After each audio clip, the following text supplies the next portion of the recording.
Hey guys, welcome back to Mini Mama. I'm so glad that you're here. Sitting in the parking lot of Magnolia, Penelope, and Grayson's summer school. You're gonna get ready with me. Wowza.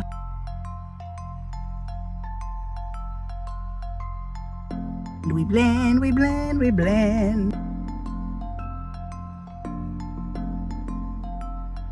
If you're new to the channel, hi, I'm Terra. I am a little person, and I love talking about it in the most common type of dwarfism called achondroplasia. We like to abbreviate it, calling each other acons, not the rapper, but it just makes it simple. My husband is what is known as pseudoachondroplasia. Achondroplasia is the most common type of dwarfism. You will see it in the womb. You will most likely know you're having a little person nowadays before your baby is born. That is if the child has achondroplasia. Fun facts, if your child has pseudoachondroplasia, you will not know that you have a little person because they will look very, very average until around the age of 2.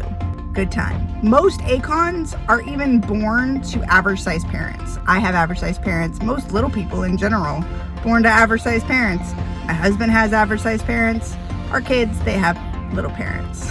I need to do my brows. We knew Penelope was acon in our second trimester. Many ultrasounds done with her and her progress. We had her blood tested when she was born to discover that she was only acon, not also pseudo. The pseudo and acon mixture look like acons when they're born.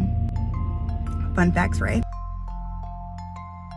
We have mom, acon, dad, pseudo, Penny, acon. What's Grayson?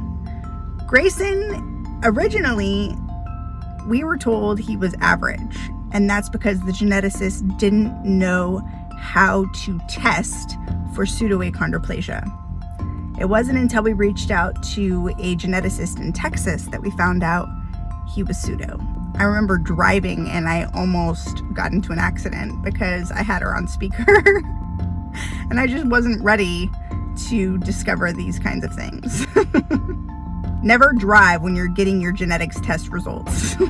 Magnolia was a COVID baby. She was born 3/11/2020. The week before shutdown. Nothing was allowed to be tested at that time. Genetics was not anyone's priority at the beginning of COVID. She looks acon. We know she's acon. Question is she also pseudo? We've never had her tested. Fast forward 3 years later, she's not walking. This would explain why she's not walking if she is pseudo and acon. So to catch you guys up on the genetics of little people, some of you have heard me say this 1,000 times, and some of you are new to the channel and have never heard what I'm about to tell you. Joe, pseudoachondroplasia. Terra, achondroplasia. We call each other pseudo and acon for short. We have a 25% chance of having an average sized child. That did not happen in this case. We have a 25% chance of having a pseudo. That's Grayson. We have a 25% chance of having an acon. That is Penelope and possibly Magnolia. Other 25% chance is a mixture of pseudo and acon. Basically, the dwarfism and the dwarfism combine into a child.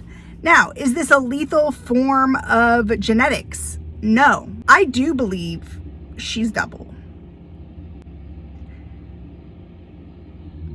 I could be wrong, but I look at her and I feel like she has pseudo in her. And maybe it's my own mother's intuition. And what if I'm totally wrong? I wanted to believe that Penelope was pseudo and acon, and she wasn't. She was only acon because I wanted to believe that that's why she was having so many medical issues at the beginning of her life.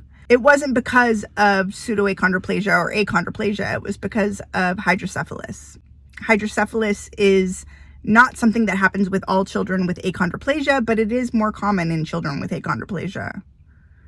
Now, Magnolia doesn't have hydrocephalus, but is she pseudo?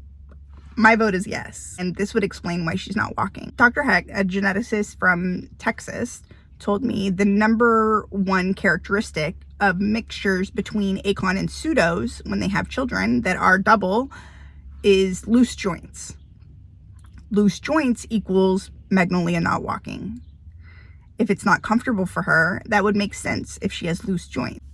Which brings me to present day. Why am I giving you a history lesson right now? Because today is finally the day we start the process of Magnolia's genetics testing.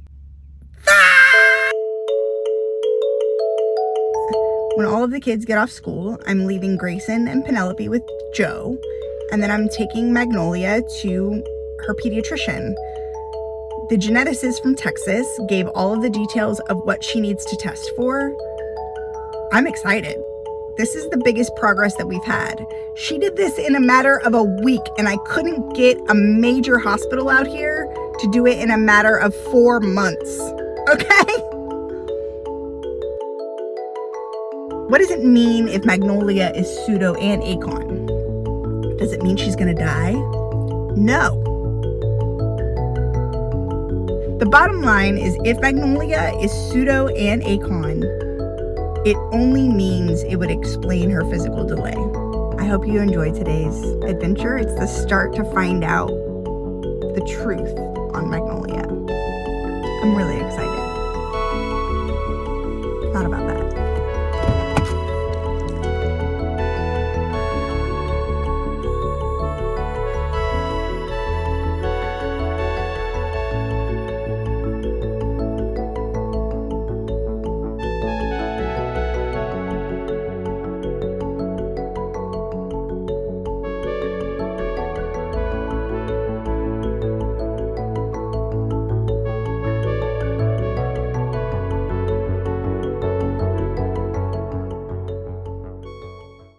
Today's gonna be a good day. Can I have a high five? Yeah, thank you, baby. You ready to go home? You're all done. Yep, me too.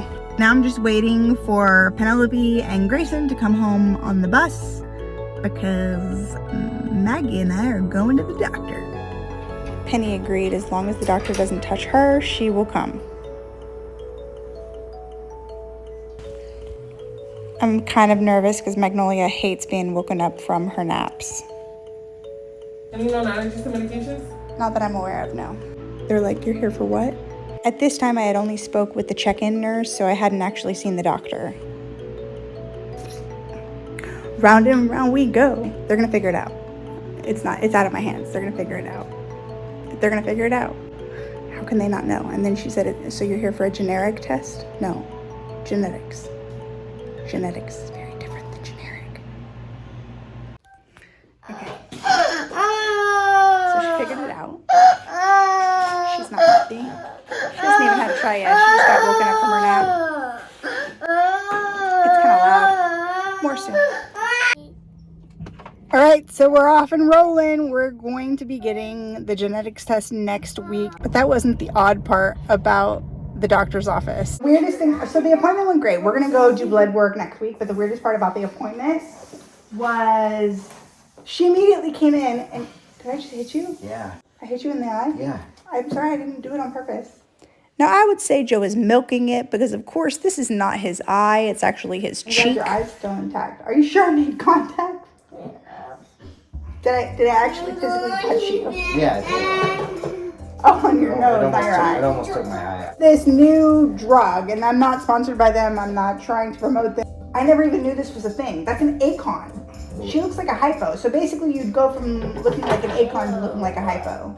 Hypos are less severe forms of achons. They actually are called hypochondroplasia, but they look like a taller version of an achon. They've only done trials for about a year, so they don't know long-term side effects. Good God, what are the side effects? So once it's approved, then you can take the shot daily.